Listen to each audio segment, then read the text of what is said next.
النهاردة عندنا فيديو مختلف. النهاردة هنتكلم عن أخبار الأنمي، آخر أخبار الأنمي. في أخبار كتير جدا عدت عليا وأنا ما كنتش قلتها، فكنت بجهزها وبجمعها كلها مع بعضها. والنهاردة كمان مع الأخبار هنعمل 2 تريلر رياكشن، تجمع ما بين كل ده في فيديو واحد. ما تنساش اللايك والشير والسبسكرايب. يلا بينا نتابع أهم أخبار الأنمي. أول خبر معانا هو الإعلان رسميا عن انمي هيلز بارادايس.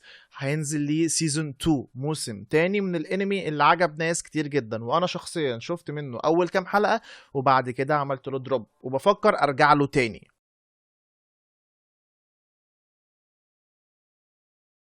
بعد الحلقة 13 من عرض الانمي الموسم الاولاني تم الكشف عن اعلان موسم تاني، والموسم التاني ده وضح ان في شخصية هتظهر معانا وهي شخصية يامادا اسامين شوجن، وبيقولوا من الشخصيات القوية جدا اللي هتظهر معانا في الموسم التاني. تم الكشف عن المقطع التشويقي التاني لانمي كايجو نمبر 8. موعد العرض هيكون في ابريل 2024. هو انمي ناس كتير جدا مستنياه، ناس كتير جدا متحمسه له. فكرة الانمي باختصار شديد هو كافكا كان بيأمل دايما انه يحافظ مع صديقه على الوعد اللي كان ما بينهم واتفاقهم منذ طفولتهم للانضمام الى قوة الدفاع اليابانية والقتال في صفوفها. منصب كافكا ما كانش عالي جدا، القوة دي كان بينظف بعد المعارك، ياخد الغنائم، ينظف الجثث وهكذا. وبيحصل انقلاب في القاعدة اليابانية بيخلي كافكا في منصب عالي جدا، بيكون مؤهل انه ينضم لقوات الدفاع. فجأة وبدون اي ترتيب تلاقي كافكا نفسه واسمه في قائمة للإبادة تحت اسم الرمزي كايجو رقم 8 من قوة الدفاع اليابانية نفسها. متحمس جدا للانمي ده. الاعلان رسميا عن انمي كينجدوم الموسم الخامس بتريلر رسمي، وهينزل الانمي يوم 7 يناير 2024. انمي كينجدوم من الانميات اللي انا حبيتها جدا، شفت سيزون 1 سيزون 2 ولكن ما كملتش. هو من الانميات المشهورة اللي ناس كتير جدا بتحبها، وان شاء الله في شهر يناير الشهر الجاي يوم 7 هينزل منه موسم خامس. مين منكم متحمس؟ انمي ماشل من الانميات المحبوبه جدا لناس كتير. انا من الناس اللي مش متابع انمي ماشل، ولكن صدر رسميا انه مستمر بموسم تاني وهيكون برضه في يناير 2024. واضح ان شهر يناير مليان مفاجآت.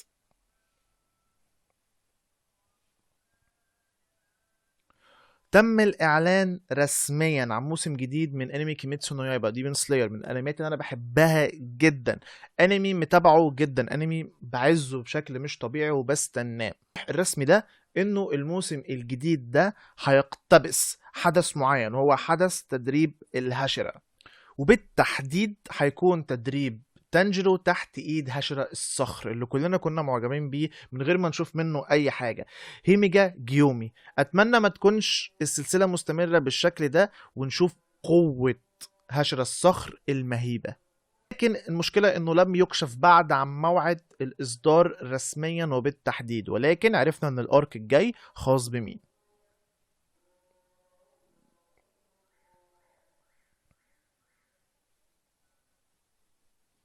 والخبر اللي جاي معايا هو بيبسط ناس كتير ولكن بيزعل ناس كتير. الانمي ده زي ما ليه محبين كتير جدا ليه كارهين اكتر، وهو انمي تاور اوف جاد اللي نازل بموسم تاني ونزل منه تريلر، وهنعمل على التريلر دلوقتي ردة فعل ورياكشن. طبعا تاور اوف جاد من الانميات اللي انا مش محتاج اتكلم عليها، عمل ضجة كبيرة جدا ما بين مؤيد ومعارض للانمي نفسه، ما بين محب للبطل وكاره للبطل. والانمي هيكون في يوليو 2024. ومن غير ما اطول عليكم يلا بينا نعمل ردة فعل على التريلر الرسمي او التيزر الخاص بتاور اوف جاد. اوكي متحمس الف.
اوكي، تيزر عباره عن صور متحركه كتير جدا ورا بعض وموسيقى، بس انا متحمس جدا لاشكال الشخصيات، متحمس جدا. واضح ان في فايتات كتير جدا، واضح ان احنا هنشوف.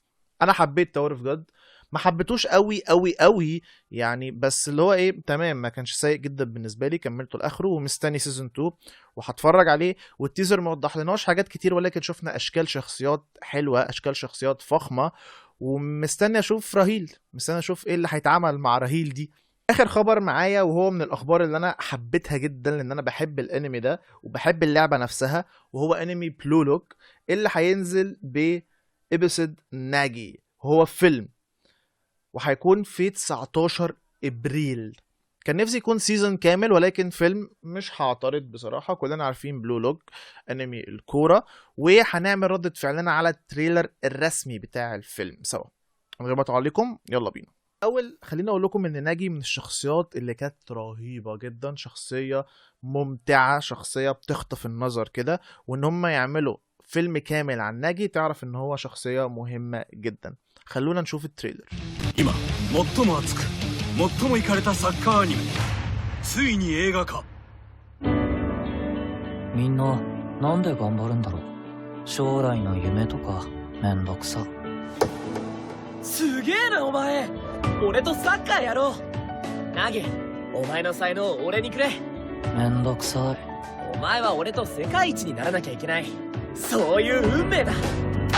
おめでとう、才能の原石どもよ。299名を蹴散らして最後に残る一人は世界一のストライカーになれる。始めようか。俺の人生は退屈に満ちていた。あいつとブルーロックに出会うまでは。行け天才。レオ、俺やってみる。 اوكي، متحمس جدا. واضح ان احنا هنشوف ناجي من ساعة قبل ما يخش البرنامج اصلا بتاع بلو لوك، ومن بعد ما دخل برنامج بلو لوك. واضح ان احنا هنشوف علاقته مع ريو كمان، لان هي علاقة مهمة جدا ان احنا نشوفها. فمتحمس جدا بصراحة للفيلم. وده كان فيديو اخبار الانمي. لو في اي خبر انا ما قلتوش يا ريت تقوله لي في الكومنتس، واستنوا مني ان شاء الله حلقات مهمة جدا جدا. وقولوا لي ايه رايكم، غيرات انا بحاول اعملها في القناة. مش لايك وشير وسبسكرايب. وده اللي كان عن النهارده. سلام.